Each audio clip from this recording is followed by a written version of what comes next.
नमस्कार दोस्तों, आप सभी का मेरी दिव्य दृष्टि चैनल में स्वागत है। आज मैं आप सभी के लिए सावन मास मातम अध्याय 16 लेकर के आई हूँ। आपको पसंद आए लाइक शेयर एंड सब्सक्राइब करें। शीतला सप्तमी व्रत का वर्णन तथा व्रत कथा। ईश्वर बोले, हे सनत कुमार, अब मैं शीतला सप्तमी व्रत को कहूँगा। सावन मास में शुक्ल पक्ष के सप्तमी तिथि को यह व्रत करना चाहिए। सबसे पहले दीवार पर एक बापी का आकार बनाकर अशरीरी संख्या दिव्य रूप वाले 7 जल देवताओं, 2 बालकों से युक्त पुरुष संज्ञक नारी, एक घोड़ा, एक वृषभ तथा नर वाहन सहित एक पालकी भी उस पर बना दे। इसके बाद 16 उपचारों से 7 जल देवताओं की पूजा होनी चाहिए। इस व्रत के साधन में ककड़ी और दधी ओधन का नैवेद्य अर्पित करना चाहिए। उसके बाद नैवेद्य के पदार्थों में से ब्राह्मण को वायन देना चाहिए। इस प्रकार 7 वर्ष तक इस व्रत को करने के बाद उद्यापन करना चाहिए। इस व्रत में प्रत्येक वर्ष 7 सुवासिनियों को भोजन कराना चाहिए। जल देवताओं की प्रतिमाएं एक सुवर्ण पात्र में रखकर बालकों सहित एक दिन पहले सायंकाल में भक्ति पूर्वक उनकी पूजा करनी चाहिए। प्रातः काल पहले ग्रह होम करके देवताओं के नियमित चरु से होम करना चाहिए। जिसने पहले इस व्रत को किया और उसे जो फल प्राप्त हुआ उसे आप सुने।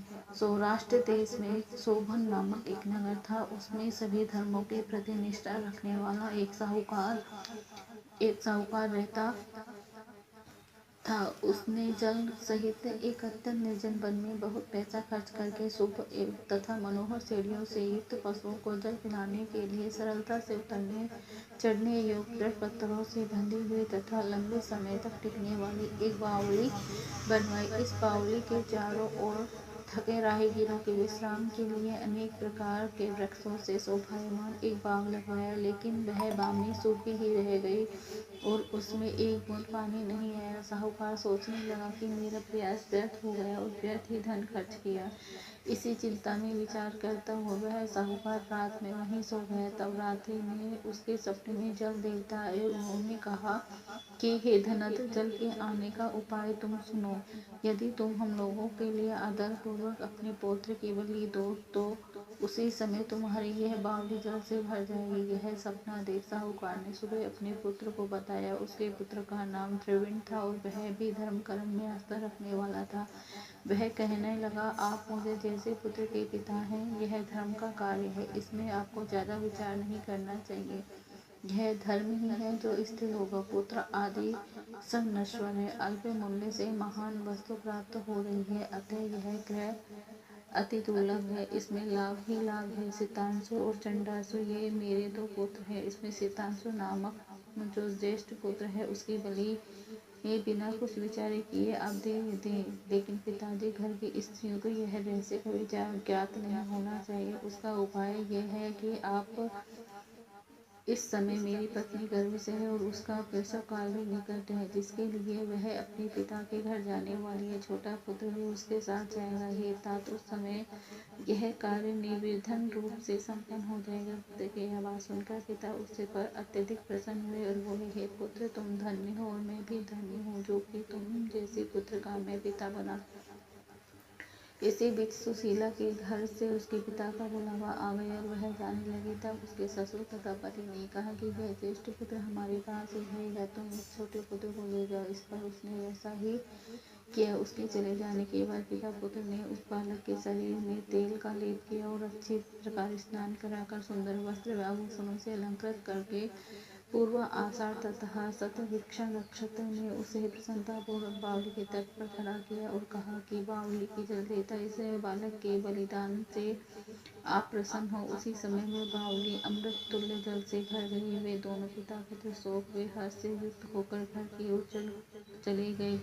सुशीला ने अपने घर में तीसरे पुत्र को जन्म दिया और 3 महीने बाद अपने घर को निकल पड़ी। मार्ग में आते समय वह बावली के पास पहुंची। उसने बावली को जल से भरा हुआ देखा तो वह बहुत ही आश्चर्य में पड़ गई। उसने उस बावली में स्नान किया और कहने लगी कि मेरे ससुर का परिश्रम निधन का वह सफल हुआ। उस दिन सावन माह के शुक्ल पक्ष की सप्तमी तिथि थी। सुशीला ने शीतला सप्तमी नामक शुभ व्रत रखा हुआ था। उसने वहीं पर चावल पकाए और दही भी ले आई। इसके बाद जल देवताओं का विधिवत पूजन करके दही भात तथा ककड़ी फल का नैवेद्य अर्पण किया तथा ब्राह्मणों को वायन देकर साथ के लोगों के साथ मिलकर उसे नैवेद्य अन्न का भोजन किया। उस समय से सुशीला का गांव 1 योजन की दूरी पर स्थित था। कुछ समय बाद वह सुंदर पालकी में बैठ दोनों पुत्रों के साथ वहां से चल पड़ी। तब वे जल देवता कहने लगे कि हमें इसका पुत्र जीवित करके इसे वापस करना चाहिए, क्योंकि इसने हमारा व्रत किया है। साथ ही यह उत्तम वृद्धि रखने वाली स्त्री है। इस व्रत के प्रभाव से इसे नूतन पुत्र देना चाहिए। पहले उत्पन्न पुत्र को यदि हम ग्रहण किए रह गए तब हमारी प्रसन्नता का फल ही क्या। आपस में ऐसा कहकर उन दयालु जल देवताओं ने बावली में से उसके पुत्र को बाहर निकालकर माता को दिखा दिया और फिर उसे विदा किया। बाहर निकलकर वह पुत्र माता माता पुकारता हुआ अपनी माता के पीछे दौड़ पड़ा। अपने पुत्र का शब्द सुनकर उसने पीछे मुड़कर देखा।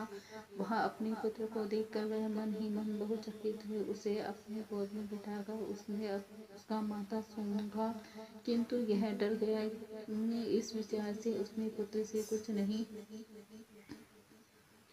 नहीं पूछा। वह अपने मन में सोचने लगी कि यदि इसे चोर उठा लाए तो यह अपहरण से युक्त कैसे हो सकता है, और यदि पिशाचों ने इसे पकड़ लिया था तो दोबारा छोड़ क्यों दिया। घर में संबंधी जन को तो चिंता के समुद्र में डूबे होंगे। इस प्रकार सुशीला सोचते हुए वह नगर के द्वार पर आ गई। तब लोग कहने लगे कि सुशीला आई है। यह सुनकर पिता पुत्र अत्यंत चिंता में पड़ गए कि वह नहीं जाने क्या कहेगी। उसके पुत्र के बारे में हम क्या जवाब देंगे। इसी बीच वह तीनों पुत्रों के साथ आ गई।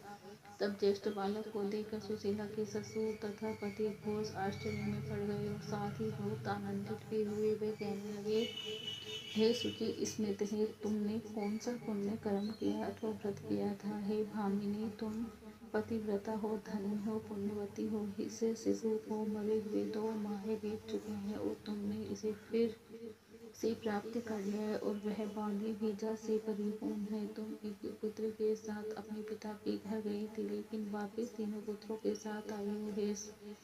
हे सुरभि, तुमने जो कुल का उद्धार कर दिया है। हे सुभानिने, मैं तुम्हारी कितनी प्रशंसा करूं। इस प्रकार ससुर ने उसकी प्रशंसा की, पति ने उसे प्रेम पूर्वक देखा और सास ने उसे आनंदित किया। उसके बाद उसने मार्गी के पुण्य का समस्त वृत्तांत सुनाया। अंत में उन सभी ने मनोवांछित सुखों का उपभोग करके बहुत आनंद प्राप्त किया है। बस मैंने इस शीतला सप्तमी व्रत को आपसे कह दिया है। इस व्रत में दही, उदन शीतल, ककड़ी का फल शीतल और बावली का जल भी शीतल होता है तथा उसके देवता भी शीतल होते हैं। तो शीतला सप्तमी का व्रत करने वाले तीनों प्रकार के तापों के संताप से शीतल हो जाते हैं। इसी प्रकार से यह सप्तमी शीतला सप्तमी इस यथार्थ नामक वाली है। इस प्रकार श्री स्कंद पुराण के अंतर्गत ईश्वर संवत संवाद में सावन मास महात्म में शीतला सप्तमी व्रत कथन नामक 16वां अध्याय पूर्ण हुआ।